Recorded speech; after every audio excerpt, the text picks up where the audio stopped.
want to just kick off this session by saying, first of all, welcome, and second of all, an introduction to our two primary programs, Mediation, which is primarily a community-referred program serving Lancaster County and beyond. And we do community, divorce, and custody mediation, as well as business mediation. And the other primary dialogue program that we have is restorative justice with court-referred and youth aid panel referred youth and those who have harmed, those the youth have harmed, and bringing them together in face-to-face dialogue, both of which we are doing or have done virtual dialogue through the use of Zoom. And the two people who are involved in that program are Renaya Oden and Krista Rittenhouse. And we also have a little, so pardon the artistic flair here. We're experimenting with some of the visual capabilities to highlight things on our screen as well. And Renaya, I wonder if are you on our call yet? I'm not sure I saw her. Krista, there you are, Renaya. Come on board, and Krista, I want to invite you to join us as well.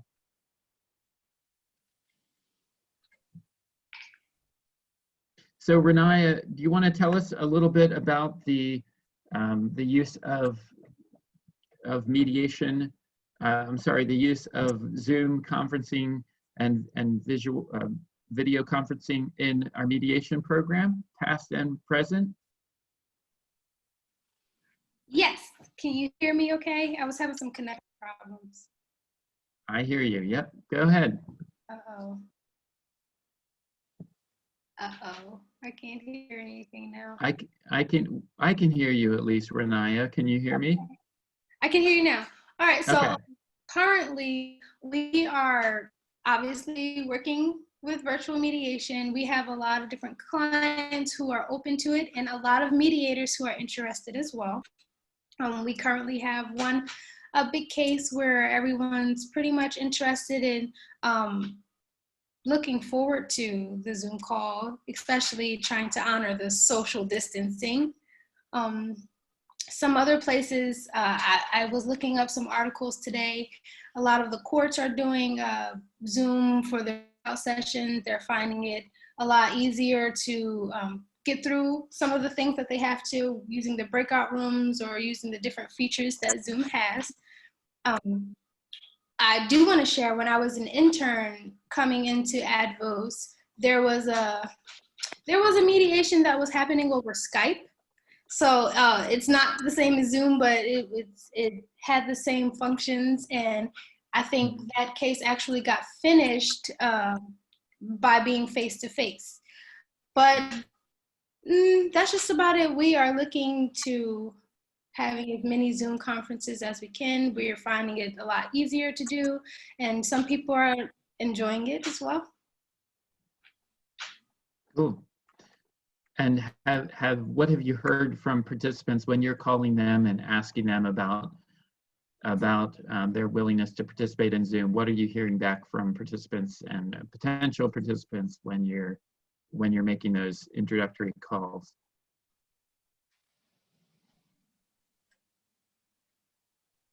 The computer started breaking up. I think you were saying what are some other people saying about it? What are participants? Can you what hear are me? participants saying? Sorry. Hello. I was asking what mediation participants are saying, or when you ask them about it.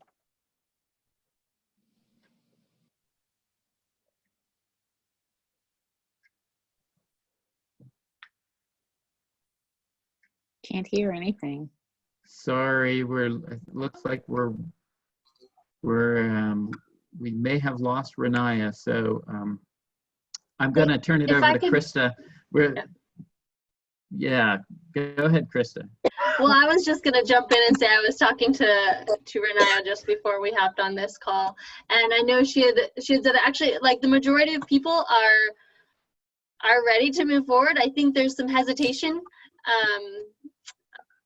just in general, people saying like, we want this process to happen. And so despite some hesitation, we're ready to move forward. So I think that in general, there's been acceptance to moving with virtual mediation. And so that's kind of a recap of our conversation. I don't know if that fully speaks to what you were looking for, Chris, but. Yeah, great.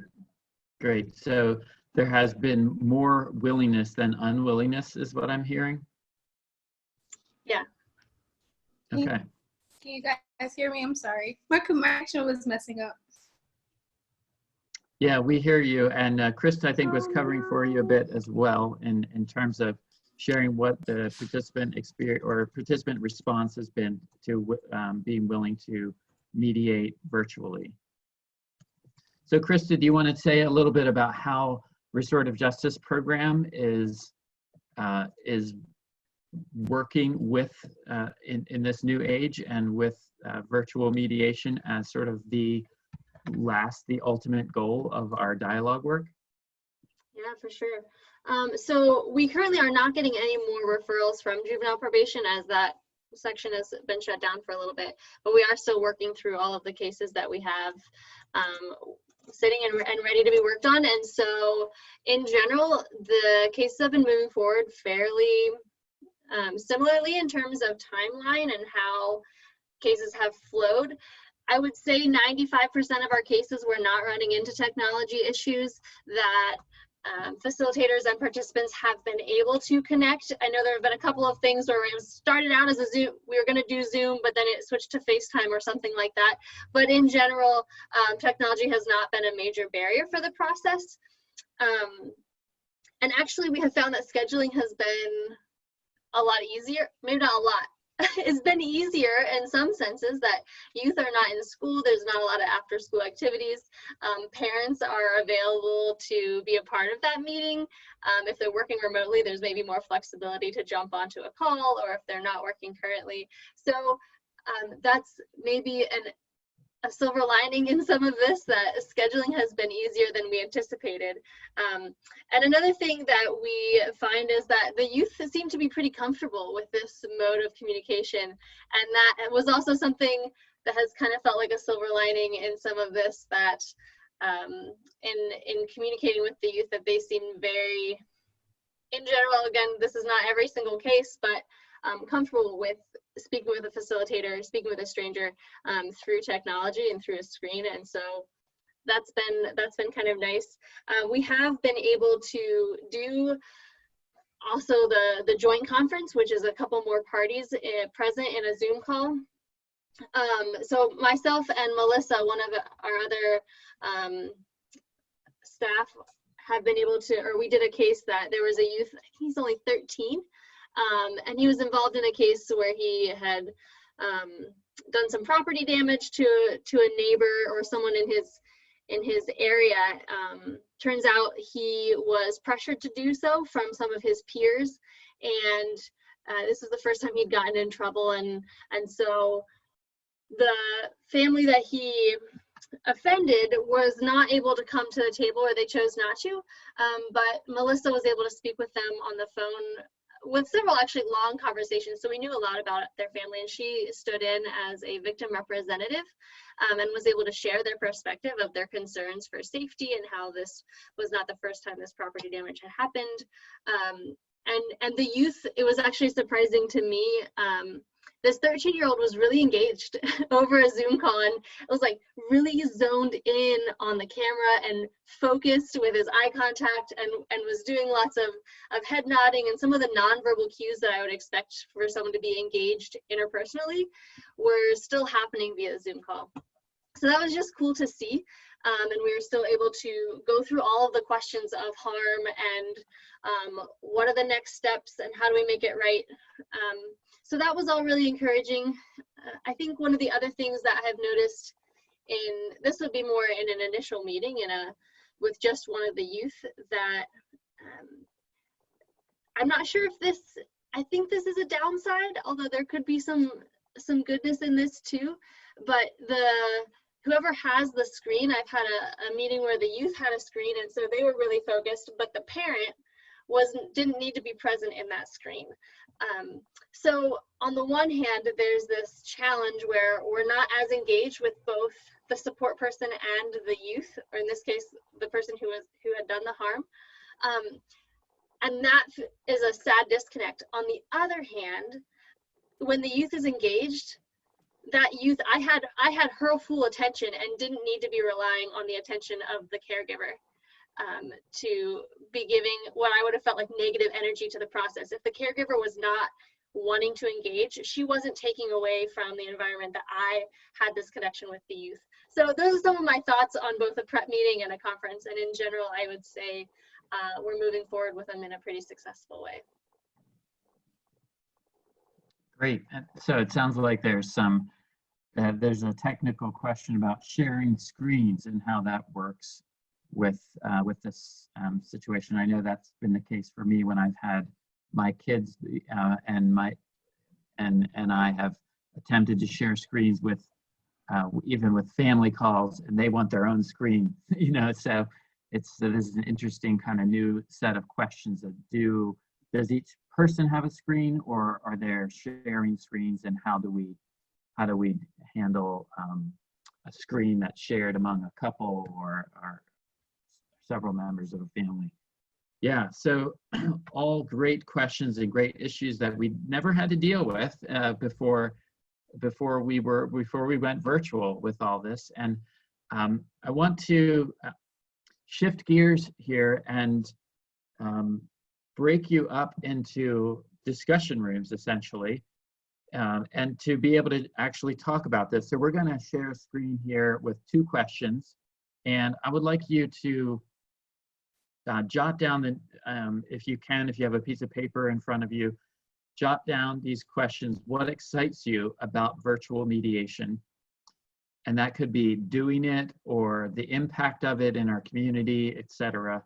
And then the second question, what's one concern that you have about virtual mediation? So really very basic questions, nothing too complicated, and you can answer it either from the perspective of being a volunteer, being a mediator, being a facilitator. And when we say virtual mediation, we're talking about mediation, facilitation, even training work with young people, for example. So you could answer that as a perspective of somebody doing it, or as somebody who might experience that, who might be a part of a mediation.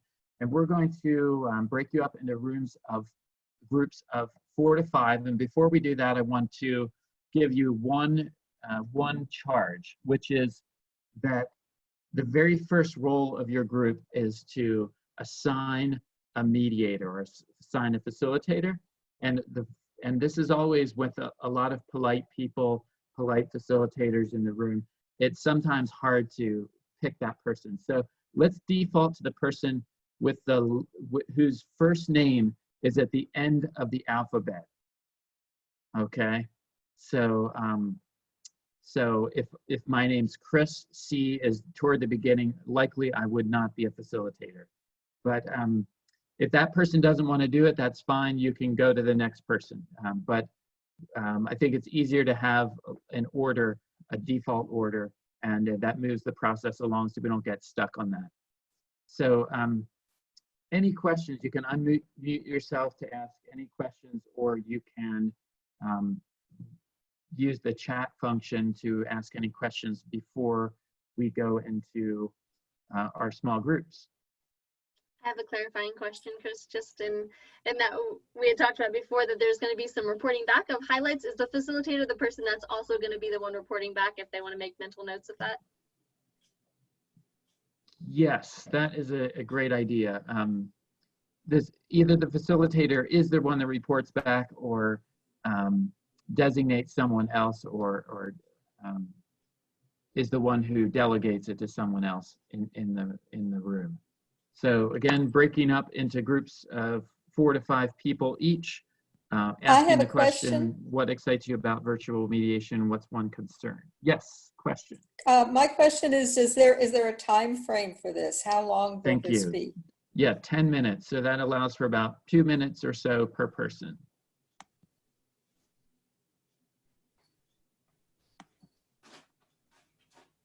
that answer your question, Barbara? Oh, yes, thank you. Okay. Great. Any other questions before we break up into rooms, and you will see a broadcast notice when it's about a minute left to convene back into the large group, and then we'll hear some of the harvesting of your feedback and insights.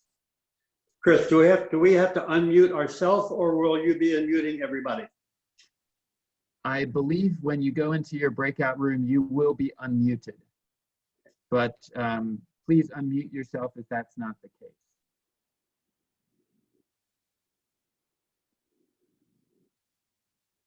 Okay. Hearing no other questions, let's move into our breakout room. And you should be seeing a notice, and you only need to click on join to join that breakout room. See you all in 10 minutes.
Oops. I think I accidentally left my breakout room a little bit early. No, I think we're all supposed to be going back now. Okay. Yeah, I was in the middle. I just like clicked out of the screen that was on my screen. I was in the middle of talking actually.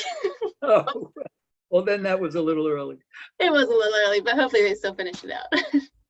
Here comes everybody. Okay. Here comes some of us anyway.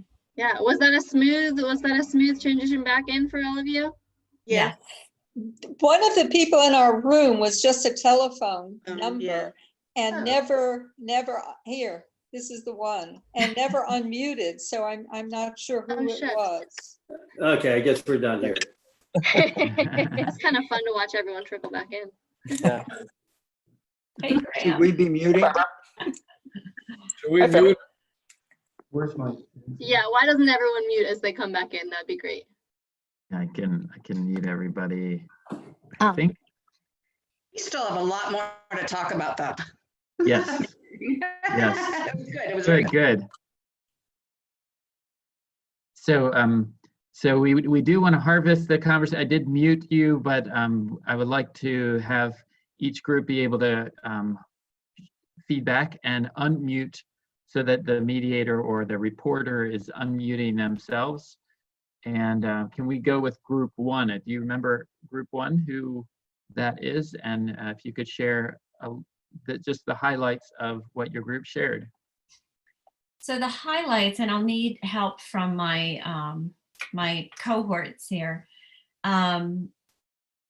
What excites them most about virtual mediation was that it can actually happen in the midst of isolation and restriction, which can make it more difficult. It can escalate the conflict, for example. There's a method, there's a way they can actually address it. So that was something that they liked. The other one was convenience. And that plays a big role for people who are busy with kids at home, for example. They would still be able to log on. The downside was that you're not able to sense and see the vibrations, the energy, the subtle hints that often you're seeing when you're doing a face-to-face in either restorative justice or mediation. And if you can have some complacency as a result of one or more of the parties, because you don't have that energy in the room sort of building from one another. For me, my concern that I reported was that I had someone who was not interested in doing a Zoom mediation. So I spent time on the phone talking with her, but she said, I'm going to wait till all this is over before I'm willing to do something.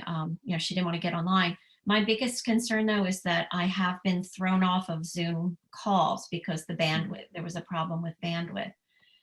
So that's my worry as a facilitator. Am I going to be able to follow through without being thrown off or the screen freezing, which can create anxiety and tension? Yeah. And am I missing anything, Barbara and Adrian? The other two we said was basically like the privacy in the home and then the time consumption of the downside of the internet connection and children being present or something of that sort. But she basically touched everything we talked about. Thank you, group one. Excellent. Thank you, Barbara. Mm-hmm. Group two. Was that Hey. our group, Danny? Yeah. Yeah. And hi, Barbara, I'll see you in a couple hours. And this facilitator failed to find someone else who should be the reporter. What excited us, the opportunity that Zoom provides for us to continue the work, even though we can't meet face to face, and excited about how real it can actually be. You know, we were thinking the digital, when we're not in the same room without that energy, that something would be lost, but it's amazing how real it is and how willing people are to engage. And then also the fact that the ease of access for some people, as far as if you have mobility issues, or if people are separated by distance, that this actually allows mediation to occur. You know, like for where we are, you either have to come upstairs or the access. So now people can be where they are comfortable, where they have access to. The concerns, not everyone has equal access to technology. So the disparities that can occur, and especially if you're in a mediation situation, that power dynamic of who has access, and as group one said, the privacy issue, if you're in a home with multiple people, finding a quiet space.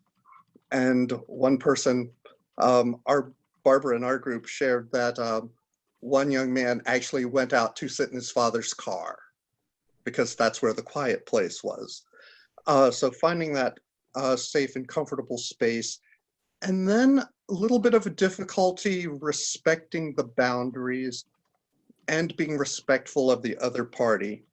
And one of the things that Chris threw out, and we got cut off finishing that conversation, it's hard to have the chit chat at the end, you know, some of the bridge building after things are resolved. So that is often missing in Zoom conversations. Okay, did I cover it, everyone? I think there was one more that I brought up about trauma and the fact that often our homes are our safe spaces. And so it's something to ask someone to relive a traumatic experience or talk about what was a traumatic experience for them in what is usually their safe space can feel as though it's a violation of that safe space, and that space is no longer safe because I've brought that into it. And so sometimes it's that sense of it's better to have a separate space to delve in deeply into those experiences that is not my home or not my traditional safe space, that is also a separate safe space. So that's a concern that I've been having. I personally don't talk about things that have traumatized myself when I'm at home. So it just is something I'm aware of for clients. Great, thank you, Barbara.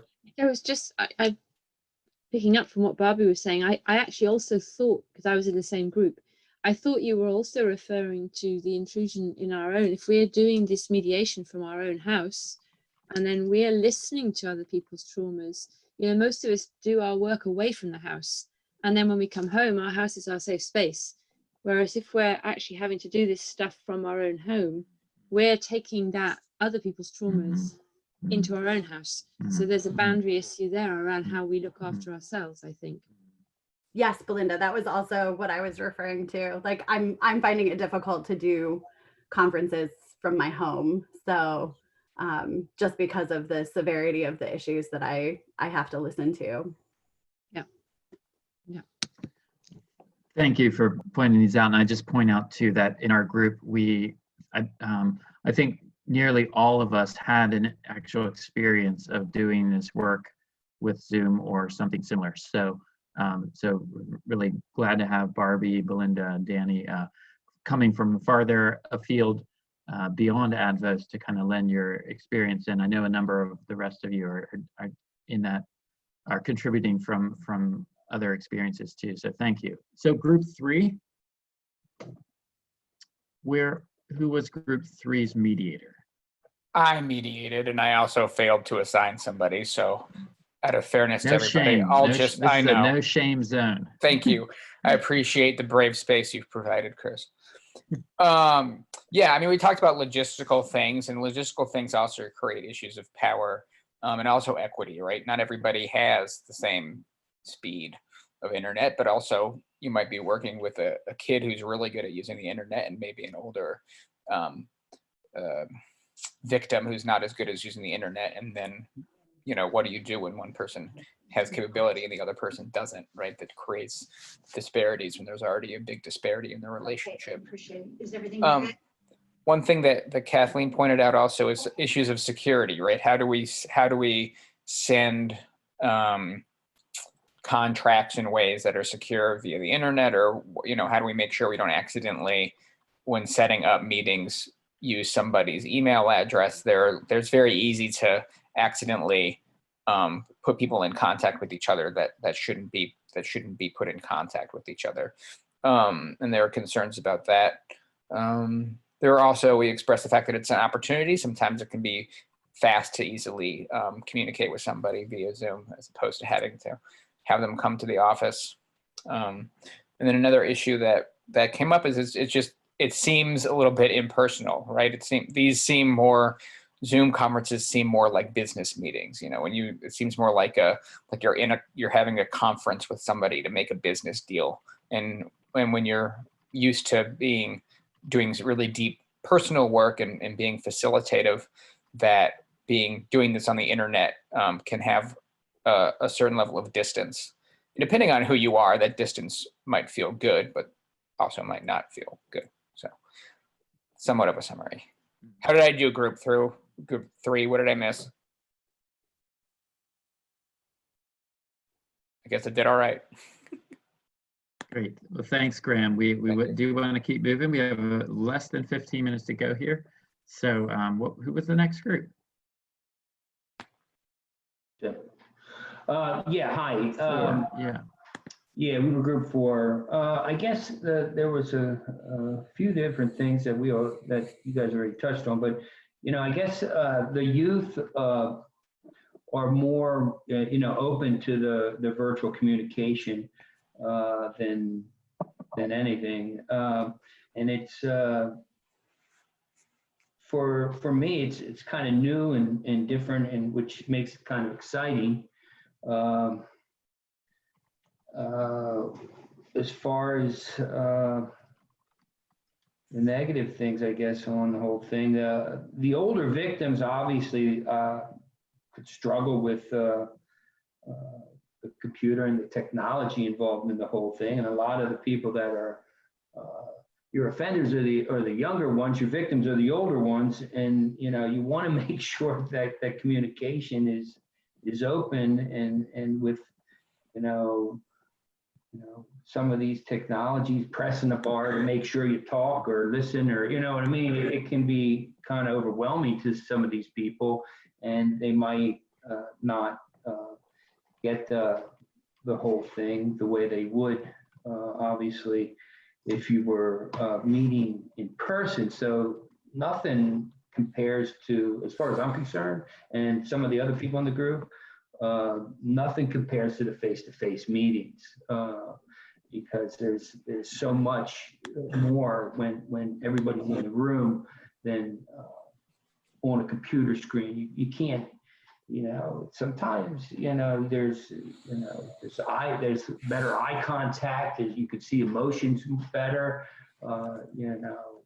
There's different body language going on that you're not going to take into effect when you're looking at the computer. You can't see that they're fidgeting their hands and moving around and antsy and different things like that, and yeah, right, exactly. There's so many different times at the end, we would hug, or we would, people put their arm over a person and say, not so bad after all, that we're missing that whole interaction part. So to me, that's kind of sad. And that's part of the process as far as I'm concerned. But, yeah. Can I say something about it? Sure. Okay, I just want right in. Okay, just real quickly wanted to say, working with teens, I think that the social media is so significant to them that I think virtual mediation would be they would like that. I think a lot of them hide behind the screens. They're always on with someone one way or another. And I just think that because working with young ones, I see that they would be more inclined to really get into the mediation through virtual. And not that they don't do well face to face, but I think there's a certain amount of security for them that they find in virtual. That's all. Yeah, thanks, Nancy. Mhm. Anything else from group 5? And did we have a group 6? I wanted to double check. Matt Carlson, you have your hand up there. Go ahead. Wow, that was group 4. I was with group 5. Okay. If Oh, there's okay. anything from group 4.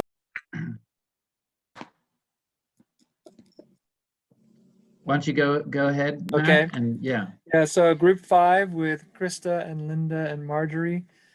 One of the first things I see I have written down here actually turns out to be a nice rhyming line.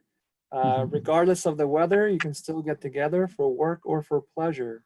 So really speaking to the convenience factor there. And also some expressing that they found that participants may be more willing to meet virtually rather than coming down to the courthouse or to the city. So that was a plus. The question of safety came up. Was there a sense of more safety if not everyone had to be in the same room physically, but more virtually? Not necessarily was the sort of the outcome we came on that, but still a good question to raise. As has already been spoken before, some questions about being able to read the emotional atmosphere in a virtual space. The recognition that many of the nuances and nonverbal cues are missed in the virtual space as opposed to physical space. And then just a couple others, figuring out the technology as a bit of a learning curve for some. And then also the question of what are best practices and how to convey those to participants for whom not only is maybe the technological piece new, but doing mediation or facilitation might be a new experience. And so what are best practices and how best to convey those practices in that space. Group 5, anything else you want to add?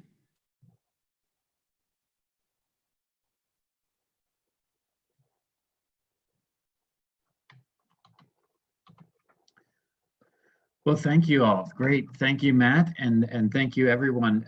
As I was kind of recording a list of what folks were saying, and quite a bit of overlap on, especially in the area of nuance, subtleties, body language, etc.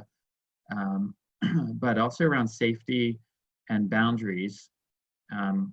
And I think what I'm hearing at least, is that there's a healthy number of advantages that people have come up with in addition to the disadvantages. I think we can't deny that face-to-face dialogue in person is a different thing and has some real opportunities that Zoom does not. But that also, now hearing from everyone, it seems also clear that there are some real advantages, and just honestly, from what our conversations at Advos have been, very likely that we'll use some of the Zoom conferencing options, especially with the preparatory meetings after this time, after social distancing. I say very likely, that means that probably varies according to mediators and according to different staff and different circumstances, but sometimes we have cases where people are very far apart, very difficult to get a hold of. They're in a secure site or a secure situation in a youth intervention center, for example, and these tools offer us opportunities that we will probably be using afterwards as well. So, so just want to also say that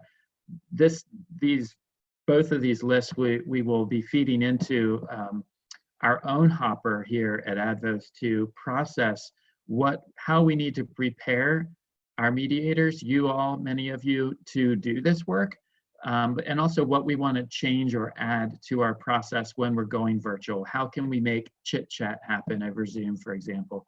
How do we do introductions over Zoom that add elements that we take for granted in person? So those are things to stay tuned for, and that we are looking to basically build an ongoing series of skill shares and opportunities here on Zoom to equip mediators and facilitators to do the work virtually when we can.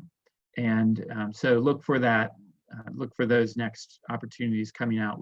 We're using this as a way to compile what are the top needs for our volunteers and for our mediators to do the work effectively. And this has been very helpful. Last question I have, we have just about 4 minutes, and I wanted to share just one more question, assuming whether or not you would be a mediator with Advos, whether you'd even just consider mediating. Could you consider yourself, or could you see yourself mediating with Zoom?